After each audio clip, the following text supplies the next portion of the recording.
The honorable boot of Camp Henderson. The sun was beginning its slow descent over the Marine Corps base at Camp Henderson, casting long and rhythmic shadows across the dusty parade grounds. Inside the barracks, a peculiar silence was broken only by the sound of a heavy metallic thud. Private Gomer Pyle, a man whose heart was as large as the state of North Carolina and whose innocence was often a source of both wonder and exasperation, stood looking down at his friend. Beside him stood Sergeant Vince Carter, a man whose vocal cords had been seasoned by years of shouting commands and whose patience was currently being tested by a very large, very heavy piece of lead. Gomer tilted his head to the side, his face contorting into a look of genuine concern. He looked at the floor, then back at his superior officer, and finally back at the floor again. He spoke with his characteristic drawl, his voice filled with a gentle curiosity that could melt even the most hardened military heart. "Vince, what happened to your foot?" Sergeant Carter, who was currently balancing on one leg like a particularly disgruntled heron, let out a long and weary sigh. He looked down at the massive gray object that had encased his right foot. It was the battalion trophy boot, a heavy lead casting intended for a prestigious ceremony, but at this moment, it looked more like an anchor designed to keep him permanently attached to the floor of the barracks. "My foot." "Yeah. "You mean this foot?" Gomer nodded enthusiastically, his eyes wide. Yeah. What happened?" "Well, a large thing landed on it," Carter replied, his voice dripping with a sarcasm that was completely lost on the young private. Gomer gasped, clapping a hand to his mouth. "No kidding. What was it?" "Well, it was a big lead thing," Carter explained, gesturing wildly with his arms to indicate the sheer magnitude of the disaster. "Lead." "Yeah, this big lead thing. Boom, right on my foot." Gomer whistled low through his teeth, shaking his head in disbelief. "Well, I will be darned." "How long do you have to wear that thing?" Carter closed his eyes for a moment, praying for strength. "Well, the sergeant is on his way to get that taken care of right now." Gomer looked out the window toward the horizon where the medical facilities were located. "But the hospital is a long way, Vince. How come you did not drive?" Carter looked at Private Jackson, who was standing nearby, and then back at Gomer. He felt a headache beginning to form behind his eyes. "Yeah, how come we did not drive?" Jackson stepped forward, trying to offer a helpful explanation. "Well, we, exercise. The doctor said he is supposed to exercise us, Sarge." "Yeah, walk around on it so I do not get stiff," Carter added, though he looked anything but limber as he took a painful, clanking step forward. "Hey, Vince, where are you going?" Gomer called out, pointing in the opposite direction. "The hospital is this way." Carter paused, his shoulders drooping. "Oh, yeah, that is right. The hospital is that way. I forgot. Can you imagine that?" The trio began a slow, agonizing trek toward the maintenance area, hoping to find a way to liberate the sergeant's foot from its metallic prison. However, when they arrived at the metal shop, the lights were off and the heavy sliding doors were padlocked shut. Jackson checked his watch and shook his head. "It is 16:45, Sarge. They are gone." "Gone?" Carter barked, his voice echoing off the corrugated metal walls. "What do you mean, gone? Why would they go so early? Suppose there is an emergency." Jackson looked at the locked doors and then back at the sergeant. "What kind of emergency can you have in a metal shop?" Carter pointed frantically at his encased foot. This is an emergency." Gomer, ever the optimist, brightened up. "Maybe we could borrow a little saw from the hobby shop?" "Forget it, Pyle," Carter snapped. "I am not about to let you two dummies close to me with anything sharp. Come on, let us go." As they turned to leave, Gomer tried to offer some comfort. "Well, do not worry about it, Sergeant. The Science Metal Shop said they would be open at 7:30 in the morning." "Don't worry," Carter groaned. "The ceremony is at noon. How do I know how long it is going to take them to get this thing off and get it welded back together again?" He took another step, and a sharp wince crossed his face.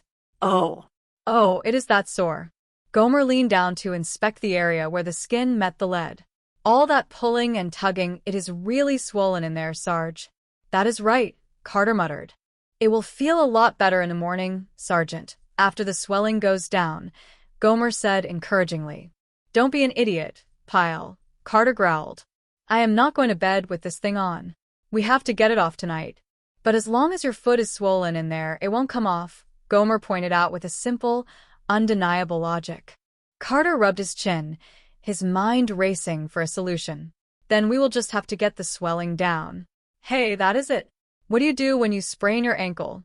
You put ice on it, and that takes the swelling down, Gomer answered quickly. Carter nodded.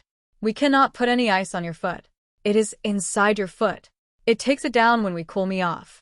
And we will do that in the coldest place I know, the freezer in the mess hall. The mess hall was quiet at midnight, the only sound being the low hum of the industrial refrigerators. Sergeant Carter sat on a wooden crate inside the massive walk-in freezer, wearing a heavy parka and a pair of earmuffs. He looked like an Arctic explorer who had lost his way and decided to take a nap among the frozen sides of beef. Gomer and Jackson stood outside the thick silver door, checking their watches. He has been in there about 20 minutes, Gomer whispered. He should be about done. We had better check it, Jackson agreed. Gomer pulled the heavy lever and cracked the door open. A cloud of cold mist rolled out. Sergeant Carter, are you all right? There was no response. He cannot hear you, Jackson noted. The earmuffs. Gomer stepped inside. Sergeant Carter, does it feel like it is loosening up any? Carter looked up, his nose red from the cold. Yeah, I think so. Try it again. Gomer and Jackson grabbed the lead boot and gave it a coordinated tug. Carter let out a small gasp. Yeah, I think I felt it slip a little bit, Carter whispered, his teeth chattering. Just leave me alone a few more minutes, and it will come right off. Right, Sergeant, Gomer said, closing the door. But just as the latch clicked, the sound of heavy footsteps echoed from the main kitchen area. Gomer and Jackson froze. The distinctive, gruff voice of Sergeant Hacker drifted toward them. Who is in there? Mercy, what are we going to do? Gomer hissed, his eyes wide with panic. It is Hacker. Jackson looked around frantically. We have got to get out of here. Open the back door. I will get the Sarge. Gomer lunged for the freezer door. Sarge, quick. It is Sergeant Hacker. We have got to get out of here. Sergeant Hacker is coming in. Hacker, we have got to get out of here. Carter scrambled off his crate, the lead boot clanking loudly on the frozen floor. Right. Jackson pointed to a small service exit. He has used the back door slot. Is that your back there, Jackson? We are trapped, Carter realized, his voice trembling with a mix of cold and fear. I cannot let him see me with his boot on. You guys tell him you stopped him for a snack or something. He gave a final, desperate kick, and miraculously, his foot slid out of the frozen lead. He scrambled toward the back exit just as the main door swung open. The freezer was empty of sergeants, but Gomer and Jackson stood there, looking guilty and shivering. Sergeant Hacker stepped into the room, his eyes narrowing as he looked at the two privates. Slater, Pyle, what are you two doing here? Well, we were hungry and we decided to have a little midnight snack, Gomer stammered, trying to sound casual. You what? Hacker roared. Well, you see, we haven't really, Gomer started to explain. This is a Marine Corps mess hall, not your mother's kitchen, Hacker interrupted.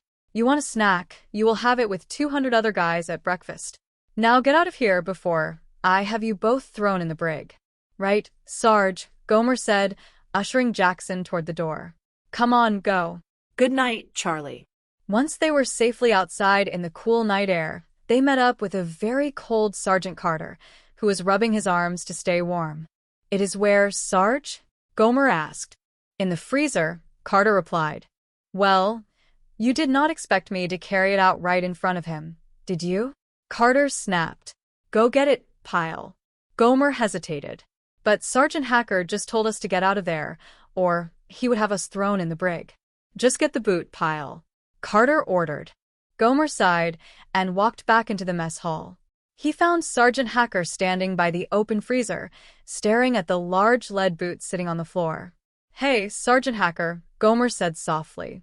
Hacker turned around, his expression one of pure bewilderment. What do you want, Pyle? Well, sir, to tell you the truth, I came back to get that boot. Oh, you did, huh? Hacker crossed his arms. Well, suppose you just tell me what the battalion booby boot is doing in my freezer in the middle of the night. Well, sir, Sergeant Carter left it in there, and he sent me back to get it. I know he left it in there, Pyle, Hacker said, leaning in close. But what was he doing in there with it? Well, sir, Gomer began, shuffling his feet. Give it to me straight, Pyle, or I will have you thrown in the brig for trespassing where you do not belong. Gomer took a deep breath. He could never tell a lie, especially not to a superior officer. Well, sir, he was wearing it. Huh. Well, you see, what happened was I accidentally put my foot into it, and we just had an awful time getting it off. Then I guess Sergeant Carter got kind of curious and wondered if he could put his foot in and get it out. Hacker stared at him for a long 10 seconds. You are kidding. No, sir, I guess there is just something about that big old empty boot that just kind of makes people want to put their foot in it, maybe out of curiosity. Hacker looked at the boot, then back at Gomer. Yeah, well, I am not drawn, and I am not curious. So suppose you just beat it now, Pyle. Well, Sergeant Hacker, could I have the boot back? No, Pyle, Hacker said with a devious glint in his eye. I am going to give it to the Colonel, so he can give it back to Sergeant Carter. But the Colonel is going to ask me where I got it, so I am just going to tell him what you just told me. Outside, Carter and Jackson were pacing back and forth. What is taking him so long? Carter muttered. Maybe he got locked in the freezer. I am not that lucky, Carter growled as Gomer finally emerged from the building, empty-handed. Where is the boot, Pyle? Sergeant Hacker has got it. Hacker has got it? Carter's face turned a pale shade of green. When I opened the freezer door there, he was standing with it in his hand, Gomer explained. Why did you not ask him for it? Well, I did, but then he asked me how it got there. And? Well, since I could not tell him a lie, I told him. You told him? Carter looked like he was about to explode. Pyle, now I have to go back in there, and I have to beg him to give me that boot back and to keep his mouth shut, or I will never be able to show my face to the non-commissioned officer club again. Carter took a deep breath, trying to compose himself. All right, Pyle, I am going to get that boot back, and this time I am not going to put your foot in it, I am going to stuff all of you in it. Carter walked into the kitchen where Hacker was sitting at a table, the boot placed prominently in the center. Charlie? Carter said, his voice uncharacteristically soft. Yes, Hacker replied, not looking up. Look, Charlie, we have known each other for a long time, right? I mean, I know we have had our differences, but something like this boot thing, well, it is like Pyle said, I was the victim of circumstances. It could happen to anybody. Look, Charlie, if you give me the boot back and promise not to say anything, I will give you anything. Anything? Hacker asked, finally looking up with a slow smile. You name it, Charlie. Hacker stood up and walked over to the freezer. Okay, neither one of us says anything about this business, and you have got a deal. Oh, thanks, Charlie. Thank you, Carter said, feeling a massive weight lift off his shoulders. What do you want? Carter asked, ready to fulfill any favor. Hacker pointed toward the open freezer door. Help me get it off. Carter looked down. There, firmly encased in the lead trophy boot, was Sergeant Hacker's right foot. Carter stared in disbelief. I had him. I had him right where I wanted him, and I let him off the hook. Why did you not stop me? Gomer and Jackson, who had been watching from the doorway, looked at each other. Oh, we did not know, Sarge, Gomer said. Who figured he would be dumb enough to? Watch it, Hacker yelled from inside the freezer. The minutes ticked by. The cold was beginning to seep through the walls again. Don't you think we had better check on Sergeant Hacker? Gomer asked. He has been in there a pretty good half hour. Yeah, I guess you are right, Carter sighed. They opened the door to find Hacker shivering violently, his foot still stuck fast. All right, Carter said, let us get to work. Hold it right there, you men. A sharp voice cut through the air. Lieutenant Anderson was standing in the kitchen, looking very confused and very stern. Oh, Lieutenant Anderson. Good evening, sir, Carter said, snapping to attention. Oh, it is you, Sergeant Carter. What are you and your men doing here at this time of night? Well, sir, Carter began, searching for a plausible explanation. From inside the freezer, Hacker's voice drifted out, thin and shaky. Not much longer, Vince. I am freezing at that. Sergeant Hacker? The lieutenant asked, stepping forward. Yes, sir, Hacker replied, appearing in the doorway, hobbling with the lead boot. It seems I got my foot caught in his boot, sir. I was just trying to get it off. Lieutenant Anderson looked at the scene, then at the exhausted faces of the men. He smiled unexpectedly. Thank you, Sergeant. For what, sir? Hacker asked. Well, at our staff meeting this afternoon, we could not decide whether your platoon or Sergeant Carter's was going to get this award tomorrow. I think you have just broken the tie. Good night, gentlemen. The lieutenant turned to leave, then paused. By the way, what makes you men think sitting in a freezer is going to help him get that boot off? Gomer stepped forward, a proud smile on his face. Oh, it will work just fine, sir. Same way we got it off Sergeant Carter just a while ago. The lieutenant froze. The way you got it off Sergeant Carter? Tell me about it, Pyle. I think we may be all tied up again. Gomer beamed, ready to tell the whole story from the beginning. Golly, it was a long night, but as the sun began to rise, the spirit of camaraderie and the heavy weight of lead had brought them all a little closer together.